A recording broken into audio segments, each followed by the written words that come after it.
7 de la mañana con 16 minutos. Nuestro próximo invitado se encuentra con nosotros, el economista Félix Pilay, catedrático de la Pontificia Universidad Católica, sede Santo Domingo, y vamos a referirnos a temas económicos. En este mes, el INEC nos da cuenta que tenemos una inflación del 0.09%, y la ciudadanía, cuando salimos a las calles a preguntar, tiene una percepción distinta. Parece que la inflación en la vida diaria es otra. ¿Cuáles son los estándares, las líneas base, de dónde se considera si es algo lo que dice la información oficial? ¿Por qué la ciudadanía siente otra cosa? Platiquemos al respecto con expertos en el tema. Economista, buenos días. Buenos días, Darío. Este tema de la inflación, ¿de dónde se lo saca? ¿Qué estadísticas? ¿Cuáles son los números base que se consideran para delinearla? Bueno, el INEC es nuestro instituto que hace el estudio mensual del comportamiento de la canasta, los precios que conforman la canasta familiar, y de ahí se siente o se analiza la evolución de la inflación. Es decir, la inflación se da sobre la canasta básica. Exacto. Okay. Entonces, se hace un estudio de los 359, bueno, esto varía mucho, 400 productos, se hace un estudio cuál ha sido el comportamiento del consumo de la familia ecuatoriana.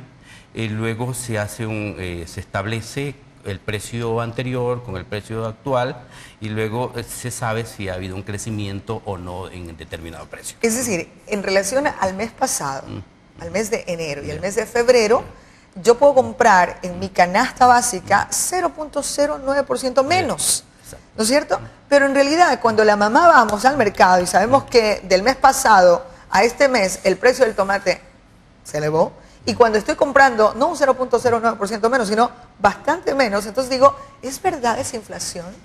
Bueno, es un poco contradictorio.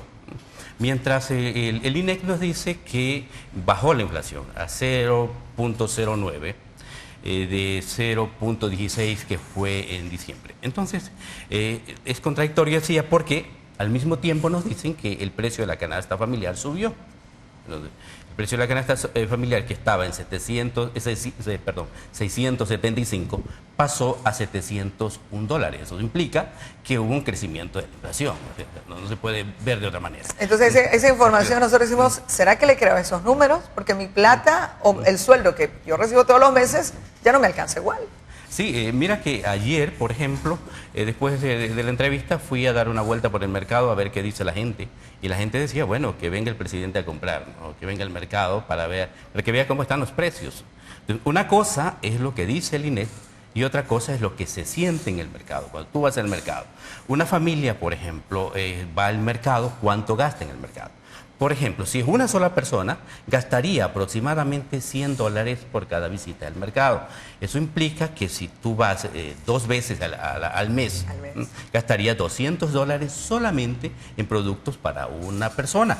Pero el INEC considera a una familia tipo. Una familia tipo es igual a 4 miembros. Es decir, papá, mamá, dos chicos. 2 chicos, que pueden ser pequeños o pueden ya ser antes de la edad adulta. Entonces la canasta dice, para que esta familia se satisfaga totalmente, necesita invertir mensualmente $701 aproximadamente. Sí, eso es lo que dice el INEC. Pero si hacemos los cálculos, nos encontramos que una familia consumiría mínimo 4 personas de una familia, consumirían aproximadamente $400 mensual solamente en alimentos. Pero hay que considerar que la canasta familiar no solo son los alimentos, sino que son alimentos y bebidas, son indumentarias, vivienda y misceláneos. En esos $701 está incluido todo eso. Todos los 4. ¿eh? Okay. Entonces, ¿y qué son los alimentos y bebidas? La leche, el queso, lo que consumimos normalmente, y los productos como la cebolla, la papa y todos esos productos son los alimentos y bebidas. Luego tienen las indumentarias. Las indumentarias es todo lo que vestimos, ¿no? Okay. Son 4 miembros. Luego tenemos vivienda. Vivienda tiene el arriendo. Y cuando hablan de arriendo estamos hablando de un departamento. Estamos hablando de los servicios básicos de tu casa. Luz, agua, teléfono, el gas. Y luego tenemos el misceláneo. Misceláneo está el bus, el periódico, el internet. Salud está en misceláneo. Todo eso se supone que la familia ecuatoriana debería gastar $701. O, de acuerdo al gobierno, con el ingreso de $700 que supuestamente tiene, entonces tendría para cubrir esto. Ahora, habrá que sentarse a la gente. Una cosa. Si hablamos del arriendo de un departamento, cuando se hace el estudio, se ubican 9 ciudades del país, las más importantes. Y dentro de las 9 ciudades se escogen a los sectores populares, medios. Si tú ubicas un departamento en menos de $100, tienes mucha suerte. Un departamentito de un cuarto de sala comedor y una cocina y un baño te cuesta $150. Mínimo. Entonces, si tú sumas que una familia de 4 miembros necesitaría un departamento mínimo de 2 habitaciones, ¿no? Por lo tanto, ese departamento no te deja de costar $200. Entonces, son $200 que necesita la familia ecuatoriana para pagar el arriendo, solamente el arriendo. Solamente el arriendo, por eso decía, la primera tarea es sentarse en casa y preguntar usted, o preguntarse, o recordar cuánto gastó en mercado la última vez, cuánto gastó el último mes en ropa, en salud, en arriendo, en transporte, y posiblemente esos $701 se irían a 1000 y más. subirían a algo más. Ahora, también el Estado dice que esos $701 se cubre ¿de dónde? A ver. Cuando trabaja, ¿cuántos miembros de la casa? Sí, mira, ¿qué es lo que hace el INEC? Hablamos del salario unificado. Ese salario unificado está en $375. Los ecuatorianos que trabajamos, porque no todo el mundo tiene acceso a los llamados décimos, el 13º y el 14º. Si el salario es $375, el décimo será 375, es decir, Dividido para los lo 12 dividimos meses. para 12. Okay. Eso da un promedio de $62. Okay. 375 más $62 es como 400 y más. Ese 400 y más lo multiplicamos por el 1.6 perceptores de ingresos y eso le da al gobierno cerca de $700. Eso quiere decir que en casa se supone que debería trabajar papá y mamá a medio tiempo. No, se supone que el papá o la mamá Okay. trabajarían el 100%, Okay. es decir, ganarían 375. Y el otro trabajaría y ganaría el 60%. Entonces implica que uno gane 225 y otro gana 375. Para poder completar, para poder supuestamente completar. Pero ahora bien, si una persona trabaja solamente y gana 225, implica que está trabajando en algo no común. Está trabajando, no tiene un empleo que... es el denominado subempleo. Claro, es un subempleo. Y alguien que está subempleado, ¿quién le paga el décimo? El décimo. Esa es la gran pregunta. Por lo tanto, este es una poco la falacia de este cálculo. Y cuando es falacia, por favor, para la gente que escucha, es la mentira. Es la mentira Entonces, o ese dato mentiroso, el dato mentiroso que no necesariamente refleja la realidad. Exacto. Si una persona está en el subempleo, imposible que alguien le pague el décimo. Pero, obviamente, se calcula ese 1.6. 1.6 te da 700. Ahora, yo siempre reduzco al tema del gobierno al tema de la casa. Pero si en la casa, porque el padre de todos, el gran gobierno, que tiene que abastecer y mejorar las políticas para todos, es como en casa. ¿Qué saca cuando papá en casa no dice, no transparenta ese gasto, porque a la larga es lo que tengo que pagar? Aunque yo quiera decir que en mi casa quiero que trabaje 1.6 o recibo 1.6 de sueldo, pero en realidad recibe menos, ¿de qué me sirve tener esos datos que no están reflejando la verdad? ¿A quién le favorece tener esos datos? Los datos son muy importantes porque la canasta familiar significa el consumo de la familia ecuatoriana y en macroeconomía estudiamos el consumo.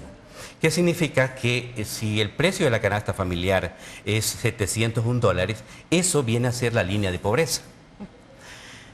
Aquí en el Ecuador se calculan 2 tipos de canasta, la canasta básica y la canasta vital. Okay. La canasta vital está en $503. En el pasado a esta canasta vital se la conocía como la canasta de la pobreza. En mi criterio, no solo que es la canasta de la pobreza, sino que la canasta de la indigencia. Entonces, si alguien tiene un ingreso, una familia tiene un ingreso de $503, estaría en la indigencia. Y por lo tanto, esta canasta, o sea, tiene una canasta que mide $503 y la otra que mide $701. Por lo tanto, $701 es la línea de la pobreza.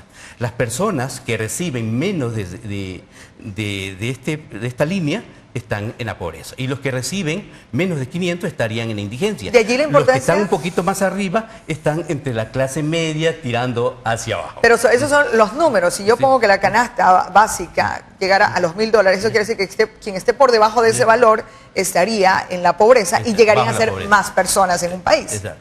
Entonces, si el precio de la canasta es bajo, decimos que hemos reducido la pobreza, porque ya estamos sobre la línea de la pobreza. Y eso, por supuesto, beneficia al gobierno de turno. No estoy refiriéndome al presidente Correa, sino que esto ha sido una tradición. El precio de la canasta familiar siempre sus números han sido un poco manejados para decir que el problema de la pobreza... Para en la presentación de resumen y decir esto, la reducción de los pobres ha sido considerable y aquí vemos por este estándar que nosotros ponemos. Sí. Mira, en el 2004 el costo de la canasta familiar era muy bajo. En un estudio que me tocó realizar, en ese estudio demostramos que el precio de la canasta familiar era sumamente más alto. Se hablaba de 320.000 sucres en ese tiempo y nosotros demostramos en un estudio que la canasta familiar estaba sobre los 660.000 sucres. Más del doble. Más del doble. Luego eso fue discutido en el seno del gobierno y luego nos dieron la razón, podríamos decir, entre comillas, porque el siguiente mes ya se habló de una canasta familiar que estaba sobre los $670, es decir, 670.000 sucres, es decir, 10.000 sucres más de lo que estábamos diciendo nosotros. Por lo tanto, se empezó a trabajar de mejor manera en el cálculo del precio de la canasta familiar. Economista, muchísimas gracias por esta cátedra. Así en pocos minutos tratar de entender cuáles son los movimientos, la importancia de tener esos valores y por qué esa necesidad de colocar un número y la percepción de la ciudadanía es otro. Agradecerle su presencia en esta mañana y esperar contar con usted en una próxima oportunidad. Siempre será un gusto. Estaré pendiente de su llamado. Muchísimas gracias, el economista Félix Pilay, catedrático de la Pontificia Universidad Católica, economista, con quien platicamos de estos temas, que es interesante que los ciudadanos vayamos manejando, vayamos conociendo, porque una ciudadanía informada es una ciudadanía que exige y que en un momento determinado podemos aportar para el mejoramiento de las condiciones de todos.